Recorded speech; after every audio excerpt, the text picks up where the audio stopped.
China's role as a global factory may be changing as Chinese firms move their supply chains outside the country due to rising costs and geopolitical risks.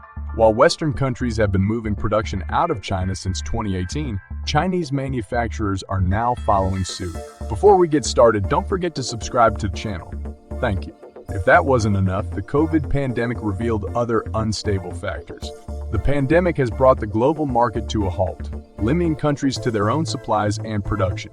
What seemed like an ideal situation, lower labor costs, easier production, and a well-developed infrastructure for rapid transportation, turned into a stop sign. But why did things go so badly for the Chinese manufacturing market? The US-China trade war began in 2018 as a result of long-standing economic tensions between the two countries. Simply put, both the US and China accused each other of unfair trade practices, which led to retaliation. The United States argued that China engaged in unfair trade practices, such as stealing intellectual property, forcibly transferring technology, and subsidizing its industry, which gave Chinese companies an advantage in global markets. The U.S. argued that these practices hurt American businesses and workers. In response, the U.S. government imposed tariffs on billions of dollars worth of Chinese goods entering the U.S.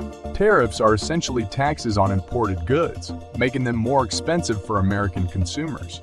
In response, China imposed tariffs on U.S. goods, targeting products such as soybeans, cars, and airplanes. This escalation led to a trade war in which both countries tried to gain leverage over each other through economic measures.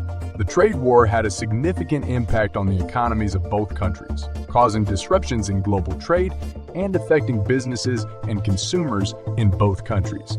Negotiations between the U.S. and China have taken place, but the trade war remains a complex and ongoing issue with far-reaching consequences for the global economy.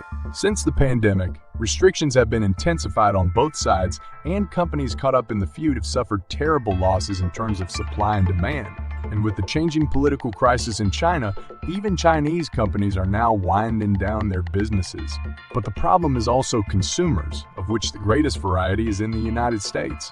Naturally, this leaves China in a somewhat sadder position than its counterpart. How consumer markets work can be difficult to understand, so let's keep it simple. The pandemic has changed the way people shop. Because of store closures and fear of getting sick, many more people are buying things online rather than going to physical stores. This sudden change has caused a lot of problems with production and delivery of goods. When you buy something online, that something has to be shipped from a warehouse to your home. But because so many people were buying online, the system that delivered those items was overloaded and couldn't handle it. As a result, it became difficult for companies to get goods to customers quickly. At the same time, small businesses began selling many of the same products, but with more awareness of COVID recommendations. This further impacted the demand for larger companies' products. There was an urgent need to change the scale of production, and since many companies were making their products in China because it was cheaper, it became expensive and difficult to ship products from China to other countries such as the United States because people demanded faster delivery.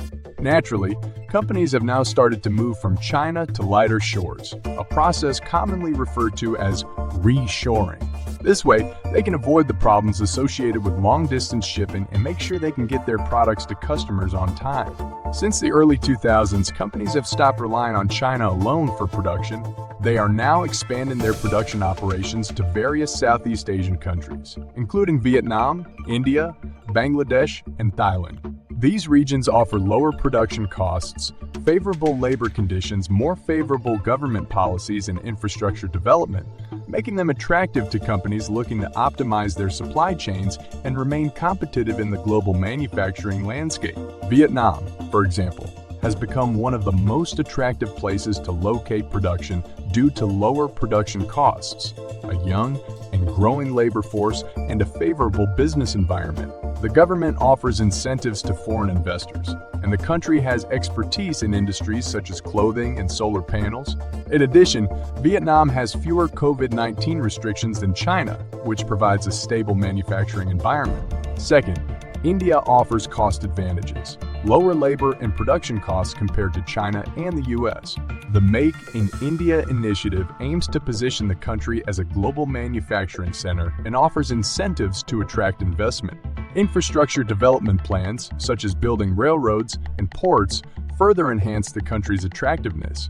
Third, Bangladesh has become a major player in apparel manufacturing, attracting significant foreign direct investment from China. Significantly lower wages make it attractive to companies seeking to reduce production costs while retaining production capacity. Fourth, Thailand has established itself as a center for industries such as automotive and electronics, where Chinese companies are moving parts of their supply chains to take advantage of favorable business conditions, infrastructure support, and lower costs. Its strategic location in Southeast Asia provides proximity to key consumer markets. Strengthening these regions allows companies to take advantage of the many advantages we've just seen. But while these countries offer a more integral manufacturing ecosystem, they are still far from the core consumer sector that is the United States. That's why some companies are even considering moving closer to North and South America, especially Mexico. But why Mexico? Mexico offers several advantages as a manufacturing space for the US and the rest of the world, making it an even better option than before. First, Mexico's business culture, while more risk-averse and less open to newcomers than China's, still offers opportunities for success. While sourcing and negotiating agreements can be more challenging, industries that are already strong in Mexico, such as the automotive industry, offer companies in these sectors a solid foundation for sourcing and setting up production. Labor costs are also a key factor in Mexico's attractiveness. As labor costs rise in China, the advantage of moving to Mexico becomes more significant.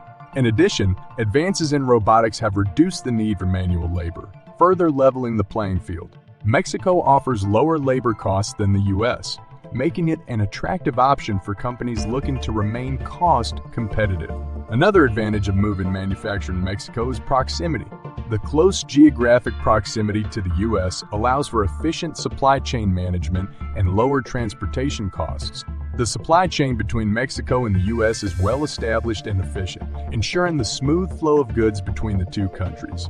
Mexico also boasts a large and growing skilled workforce of about 54 million people. The country invests in infrastructure development, such as the PNI Northern Mexico Infrastructure Investment Program, which promotes transportation, energy, water, and telecommunications in specific regions. These initiatives increase Mexico's attractiveness as a manufacturing location, improving connectivity and making it easier to do business. Despite all the changes and limitations, China has something that most other confident countries do not have.